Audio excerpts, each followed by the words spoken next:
Good afternoon. My name is Michael Rosensaft, and I'm a partner at Kattenmuch and Roseman in the White Collar Crime and Investigations Group. And today I'll be covering anti-money laundering developments that happened throughout 2021 and into the first half of 2022. By the end of the CLE, hope you'll understand that the changes that were put into place through the AML Act that was implemented right at the end of 2020, but really into 2021. I'll go through the components of an effective AML compliance program. I'll highlight recent enforcement actions and what regulators and law enforcement have identified as their priorities in AML legislation and enforcement. And I'll put a particular focus in the cryptocurrency space as entities there struggle to comply with and understand some of the new laws and regulations that both have passed and seem to be on the horizon. Just a little bit about myself. I'm currently at Kattenmuch and Roseman, but formerly I was a prosecutor at the U.S. Attorney's Office in the Southern District of New York, where I worked in the International Narcotics and Terrorism Unit. While in that unit, I prosecuted money laundering, among other crimes, and that included the prosecution of the former president of Guatemala for money laundering, for which he served a sentence of approximately 70 months.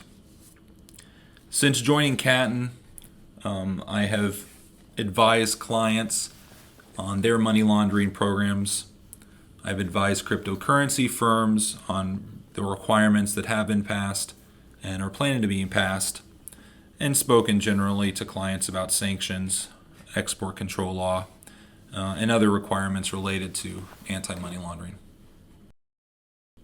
So I first want to start with the Anti-Money Laundering Act of 2020, although it was passed right at the end of 2020.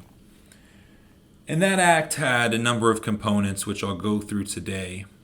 First, there is a beneficial ownership reporting requirement that's going to be put into place. And you'll hear in a second that requires entities to report the beneficial owners who control or have a certain percentage of businesses in order to give law enforcement and Treasury and others an increased view into the people and entities behind the businesses. Second, the AML Act included increased foreign subpoena power for law enforcement, enhanced penalties for violations of AML law, and an expansive whistleblower program that gave increased incentives for whistleblowers and broadened the number of people who could be included as whistleblowers. It also had a major effect on the cryptocurrency world by identifying cryptocurrency exchanges as financial institutions. And finally, the AML Act provides for the information sharing between law enforcement, but also through financial institutions. So let me take each of these in turn. So first, on the beneficial ownership reporting measures of the AML Act. Now, this has not been implemented yet. It's been going through proposed rulemaking. But as part of the act, Congress enacted the Corporate Transparency Act, and it requires entities to disclose information about beneficial owners.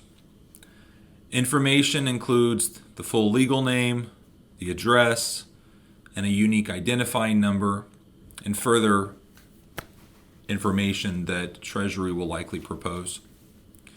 Beneficial owners are those that exercise substantial control over an entity or owns or controls 25% or more of the ownership interests of an entity. And we'll go through in a minute what that means. And the information of beneficial owners is going to be placed in a FinCEN database to be available for law enforcement, regulators, intelligence agencies, and some state agencies as well. And there's also provisions that it may be accessible by other financial institutions in order to carry out their AML compliance.